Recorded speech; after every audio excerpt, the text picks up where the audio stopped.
He was the man America trusted. A warm smile, a steady voice. James Garner, the hero with no superpowers, just a kind heart and eyes that told 1,000 stories. You remember him from the Rockford Files, don't you? That firm step, those strong shoulders ready to carry the world. But what audiences never saw was the pain. Behind every confident stride was a man silently suffering from severe knee arthritis, a battle that began in the 1970s and only ended with a double knee replacement in the year 2000. He never complained, never made a fuss, but the pain kept creeping in, stealing sleep, slowing his steps, forcing him to face the hardest decision of his life. Keep living with pain, or take the brave step to change it. At 32 years old, James Garner chose to fight back, with courage, with commitment, and with 2 brand new knees. His journey wasn't just about healing, it was about reclaiming life. And today we're walking in his footsteps. Life before and during the struggle. There were mornings when James would wake before dawn, not because he wanted to, but because the pain wouldn't let him sleep. He'd sit in his favorite old recliner, blanket over his knees, staring out the window as the sun slowly rose. Sometimes he'd try to distract himself, turn on the radio, read the paper, sip a cup of lukewarm coffee, but the ache never left. Pain can be a thief like that. It doesn't just steal movement, it steals joy, peace, even memories. He remembered a time when he'd lift his granddaughter up into his arms with ease. Now, bending down to tie his own shoes felt like a battle. On set, directors began scheduling scenes around his limitations. He hated that. Not because of ego, but because it made him feel like he was slipping away from the man he had always been. He missed walking arm in arm with his wife down the sidewalk, missed standing in the backyard just to watch the stars. Each step became a negotiation, each movement a calculation. What he once did without thinking now required effort, planning, sometimes courage.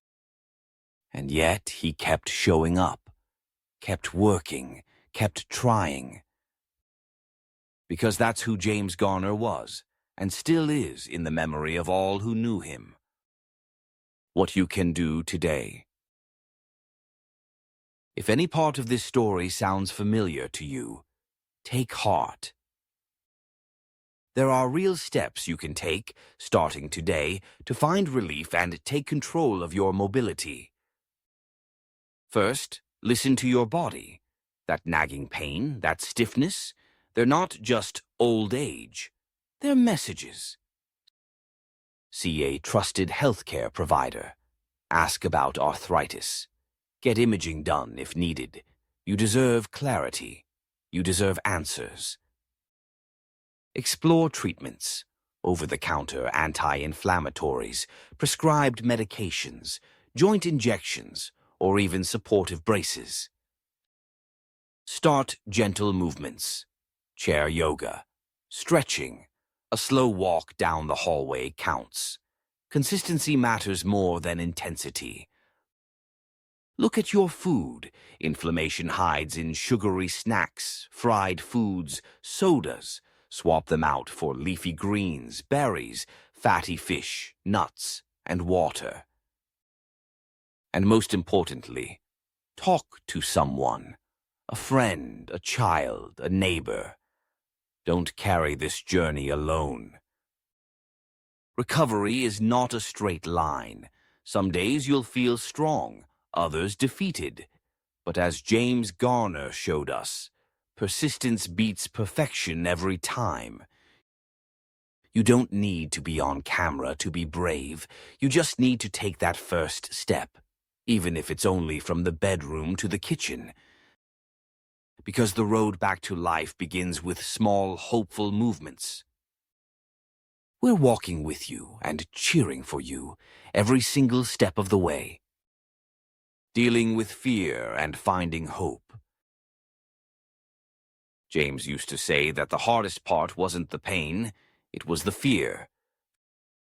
Fear of losing independence, fear of becoming a burden, fear of fading away while the world kept moving forward. He once admitted, quietly, to a friend, "What scares me most isn't the aching. It's that one day someone will have to help me out of bed." That's a fear many seniors know all too well. But here's the thing James learned, and maybe it's something you need to hear today. Asking for help doesn't make you weak. It makes you wise. When he decided to get surgery, it wasn't because he was giving up. It was because he was choosing himself, choosing his family, choosing life. The courage to change is often disguised as vulnerability. And when James stepped into that hospital, he wasn't just a patient. He was a fighter. A man who had lived through war, loss, fame, and now healing. And that healing didn't just happen on the operating table. It happened day by day, step by step, as he relearned how to trust his body again. How to bend without fear, how to walk without bracing for pain. And that kind of healing is available to you too. Maybe not through surgery, maybe through a new routine, a new attitude, a new beginning. You see, your knees may ache, but your heart still hopes. And where there is hope, there is always the next step forward. So if you're listening to this today, please know you are not forgotten. You are not alone. You are not done. Like James, you are still writing your story. So write it with strength, with grace, and with the quiet, unshakable belief that better days are still ahead. You still matter. Sometimes James would sit quietly at the kitchen table and reflect. Not on the awards, or the applause, or the fame, but on the small moments, the sound of his wife humming while making tea, the way the morning light touched the curtains, the quiet walks where nothing needed to be said. He realized something powerful. It wasn't about running marathons or starring in more films. It was about being able to live fully, even in the small things. To stand without help, to laugh without fear, to move freely through his day. That's what health is, the freedom to enjoy the ordinary. So today, if your knees ache or your joints creak, know this: you are still here, you are still important, and you still deserve to live with dignity, comfort, and joy. Don't wait for a perfect day. Start now, gently, bravely. Because you matter, and there is more living left to do. The road to healing. Physical therapy was no walk in the park. James Garner, who had spent decades on film sets running, jumping, performing stunts, was now struggling to bend his knee past 30 degrees. His first session lasted 10 minutes, and it was 10 minutes of fire. Pain, tightness, frustration, all mingled together, but he showed up the next day and the day after that. Each time they worked on small things, flexing his foot, raising his heel, engaging his thigh without using momentum. What might seem like baby steps to others felt like climbing mountains to him. At times, he wanted to quit. He once said to his therapist, "This is harder than war." But she replied softly, "And yet, here you are." That stuck with him, so he kept going. He measured progress not in leaps but in inches, from using a walker to using a cane, from the cane to walking slowly without support. One day he walked from his living room to the mailbox and back. He smiled like he had just won an Oscar. Family, the quiet support. Throughout it all, James was never truly alone. His wife, Lois, stood by him. She was his cook, his nurse, his motivator, and most of all, his quiet strength. She made him ginger tea on days his joints flared up. She sat beside him during appointments. She encouraged him when the exercises felt too hard.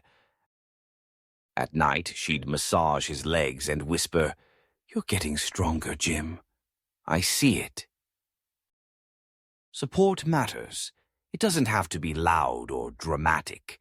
Sometimes just having someone to talk to can change everything. If you have someone like that, hold on to them. And if you don't, reach out. There are support groups, neighbors, even online communities full of people walking a similar path. Community, the power of sharing. After his recovery, James began speaking more openly about his arthritis journey, not in interviews or headlines, but in quiet conversations on set or with fellow actors. He once sat with a younger co-star who was recovering from a sports injury. James leaned over and said, "Take your time. Healing doesn't follow a script, but the ending can still be beautiful." He knew that sharing wasn't just about telling his story. It was about helping someone else write theirs. And now that's what this video hopes to do, pass the torch. What you can do, starting where you are.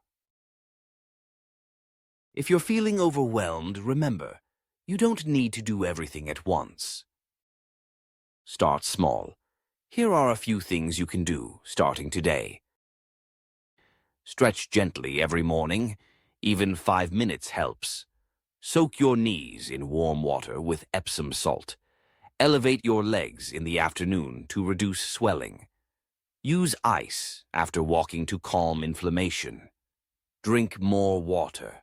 Hydration helps joint health. Sleep with a pillow between your knees for comfort. Keep a journal of your pain patterns. It helps spot triggers. These steps may seem simple, but they build up, and they work. Most importantly, give yourself grace. You are not lazy, you are not weak, you are healing, and healing takes time. Legacy, the lesson James left us.